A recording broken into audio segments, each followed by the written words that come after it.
എല്ലാ വർഷവും new year ആഘോഷങ്ങൾക്ക് മുമ്പായിട്ട് നമ്മൾ ക്രിസ്മസ് ആഘോഷിക്കും.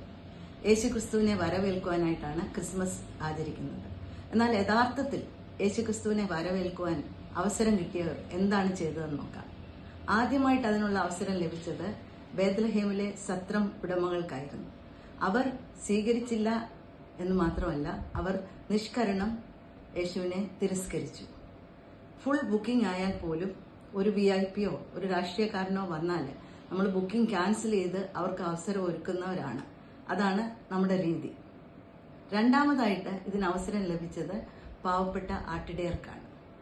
അവർ ഈ വാർത്ത കേട്ടപ്പോൾ തന്നെ അവരുടെ ആടിനെ ഉപേക്ഷിച്ച് അവർ പുറപ്പെട്ടു.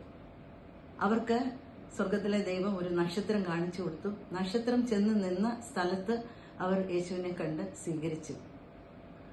അടുത്തതായിട്ട് അതിനുള്ള അവസരം കിട്ടിയത് കിഴക്ക് നിന്ന് വന്ന വിദ്വാൻമാർക്കാണ്.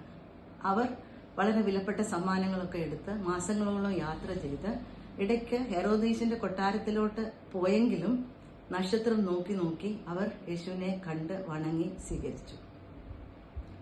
അടുത്ത ഊഴം കിട്ടിയത് ആക്ച്വലി ഹെറോദീസിനാണ്.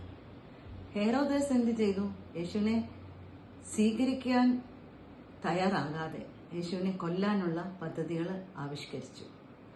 അങ്ങനെ 100ഓളം ആൺകുഞ്ഞുങ്ങളെ, ശിശു സഹോദരന്മാരെ കൊല്ലുകയും ചെയ്തു, യേശു കുഞ്ഞിനെ ഇല്ലാതാക്കാൻ വേണ്ടിയിട്ട്. അടുത്ത അവസരം നമുക്കാണ് ലഭിക്കുന്നത്. നമ്മൾ ഓരോരുത്തർക്കും നമ്മൾ യേശുവിനെ നമ്മളുടെ ഹൃദയത്തിലും ഭവനത്തിലും സ്വീകരിക്കുവാൻ തയ്യാറാണോ? നമ്മൾക്കതിനായിട്ട് പ്രാർത്ഥിക്കാം, ആഗ്രഹിക്കാം. ദൈവം അനുഗ്രഹിക്കട്ടെ.